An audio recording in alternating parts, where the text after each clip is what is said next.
Hello बच्चों। तो बच्चों, आपका मेरे यूट्यूब चैनल पर स्वागत है।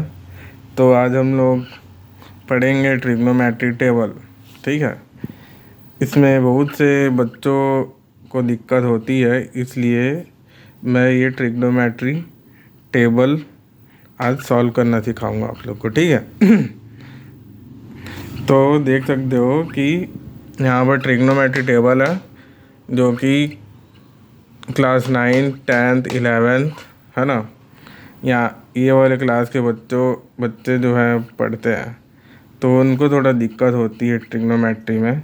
तो मैं आप लोग को आज ट्रिग्नोमेट्री टेबल बनाना सिखाऊंगा। ठीक है। तो ये रेशियो दिया हुआ है। ठीक है, रेशियो है। रेशियोज़ के डिग्री है, 0 degree, 30 degree, 45 degree, 60 degree, 90 degree. ठीक है। तो साइन 0 डिग्री क्या होते हैं बच्चों? साइन 0 डिग्री 0 होते हैं। ठीक। साइन 30 डिग्री कितने होते हैं? 1/2 होते हैं।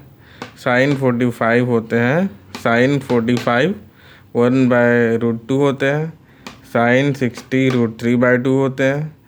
साइन 91 होते हैं। ठीक है। तो ये वाला जो रेशियो है उसको कैसे कैसे आया वो आपको मैं सिखाता हूँ। ठीक है। तो देखो, यहाँ पर 0 के नीचे में हम लोग क्या लिए हैं?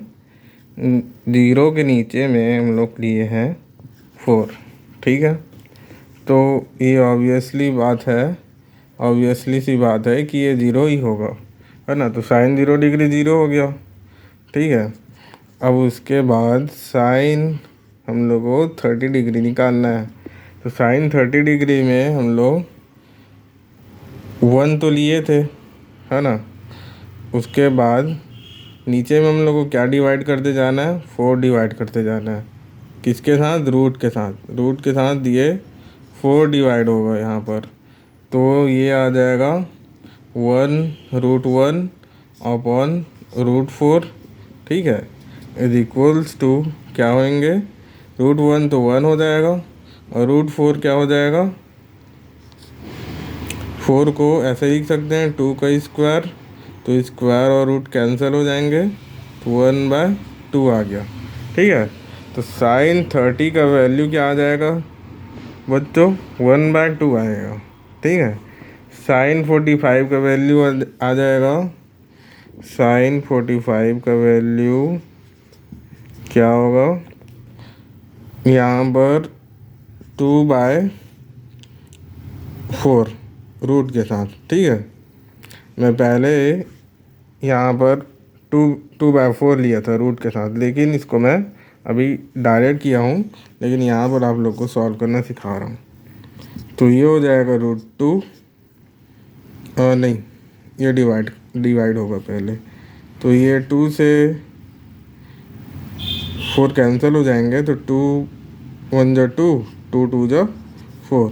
तो ये √1 अपॉन √2, ठीक है, इज इक्वल्स टू 1/√2। तो साइन 45 का वैल्यू क्या आ गया? साइन 45 का वैल्यू 1/√2 आ गया। ठीक है।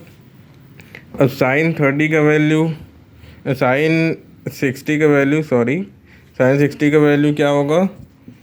साइन 60 का वैल्यू हो जाएगा √3/4 लिया था पहले, है ना। इसको लिखने से पहले मैं नीचे में हमेशा 4 लेते जा रहा था। ठीक है। तो देखो यहाँ पर 2 कैसे आएगा? √3/2 कैसे आएगा? ये √3 हो गया। अब इस रूट को नीचे भी लगाना है 4 के साथ, तो ये √4 हो गया। और √3/, क्या हो जाएगा? 4 को कैसे लिख सकते हैं? 2 का स्क्वायर लिख सकते हैं। तो स्क्वायर और रूट कैंसिल, तो √3/2 हो गया। ठीक है, समझ आया ये? तो ये साइन 60 का वैल्यू क्या आ गया? √3/2 आ गया। ठीक। उसके बाद साइन 90 का वैल्यू क्या होता है? तो मैं पहले इसको लिखने से पहले मैं 4/4 किया था। ठीक है। तो 4/4 क्या हो जाएगा, 1 हो जाएगा। तो साइन 90 का वैल्यू क्या आ गया, 1 आ गया। ठीक है। अब देखो ये सॉल्व, अब सॉल्व करना नहीं पड़ेगा, सिंपल है। अब जस्ट यहाँ से कॉस में उल्टा हो जाएगा, यहाँ से स्टार्ट हो जाएगा। ठीक है।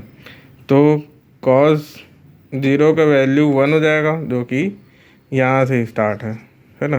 कॉस 0 का वैल्यू 1, कॉस 30 का वैल्यू √3/2, जो कि साइन 60 का वैल्यू है ना। तो √3/2 जो कि कॉस 30 का वैल्यू है। ठीक है। कॉस 45 डिग्री का वैल्यू क्या हो जाएगा, 1/√2 हो जाएगा, है ना, जो कि साइन 45 का भी वैल्यू है। कॉस 60 का वैल्यू 1/2 है ना, जो कि साइन 30 का वैल्यू है। कॉस 90 का वैल्यू क्या हो जाएंगे, 0 हो जाएंगे। ठीक है। अब इसी तरह tan 0 का वैल्यू क्या होगा, देखो 0/1 तो 0 हो गया। ठीक है। tan 30 का वैल्यू क्या होगा, यहाँ पर इसका और इसका रेशियो को क्या कर रहे हैं हम लोग, डिवाइड कर रहे हैं। तो 1/2 डिवाइडेड बाय 3/2, तो 2 से 2 कैंसिल हो जाएंगे, तो क्या बचेंगे, 1/√3 बचेंगे। ठीक है। tan 45 का वैल्यू क्या आएगा, तो 1/√2 डिवाइडेड बाय 1/√2, तो पूरा 1/√2 कैंसिल हो जाएंगे, तो क्या बचेंगे, 1 बचेंगे। ठीक है। ये अब tan 60 का वैल्यू क्या हो जाएगा, यहाँ से 2 और 2 कैंसिल हो गया, तो √3 बचेंगे। tan 90 का वैल्यू क्या हो जाएगा, 1/0, तो 1/0 को क्या लिखते हैं, इन्फिनिटी लिखते हैं, या नॉट डिफाइन, नॉट डिफाइन। ठीक है। मतलब हम लोग को ऐसा कौन सा नंबर आएगा वो हमको मालूम नहीं है, इसलिए ये वाला टर्म लिए है, ये वाले इसको नॉट डिफाइन फंक्शन। अब कॉट थीटा में 0 का वैल्यू क्या होगा, कॉट 0 का वैल्यू इन्फिनिटी, क्योंकि इस टैन का कॉट जो है वो टैन का रेसिप्रोकल है। ठीक है। तो यहाँ से लेंगे हम लोग। ठीक है। तो कॉट 0 का वैल्यू क्या हो जाएगा, इन्फिनिटी, कॉट 30 का वैल्यू √3, कॉट 45 का वैल्यू 1, कॉट 60 का वैल्यू 1/√3, कॉट 90 का वैल्यू 0। अब सेक थीटा में क्या होगा, सेक 0 का वैल्यू 1, तो 0 का वैल्यू 1 कैसे आया, देखो यहाँ पर कॉस जो है वो सेक का रेसिप्रोकल है। ठीक है।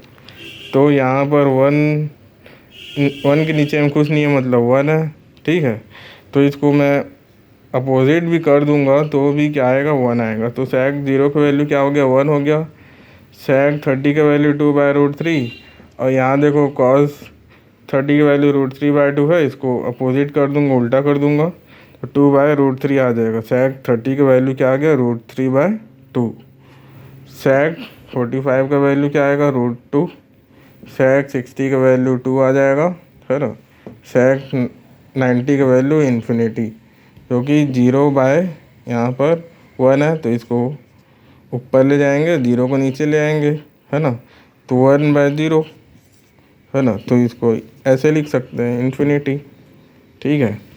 तो अब कोसेक की बारी। तो कोसेक 0 क्या हो जाएगा, इन्फिनिटी। कोसेक 30 क्या हो जाएगा, 2। कोसेक 45 क्या हो जाएगा, √2। कोसेक 60 2/√3। कोसेक 90 1। ठीक है फ्रेंड्स, इसी तरह हमारा ये ट्रिग्नोमेट्री टेबल कंप्लीट हो गया। तो आप लोग को वीडियो पसंद आया होगा तो चैनल को subscribe, like, comment and share करना। ठीक है। Thank you so much.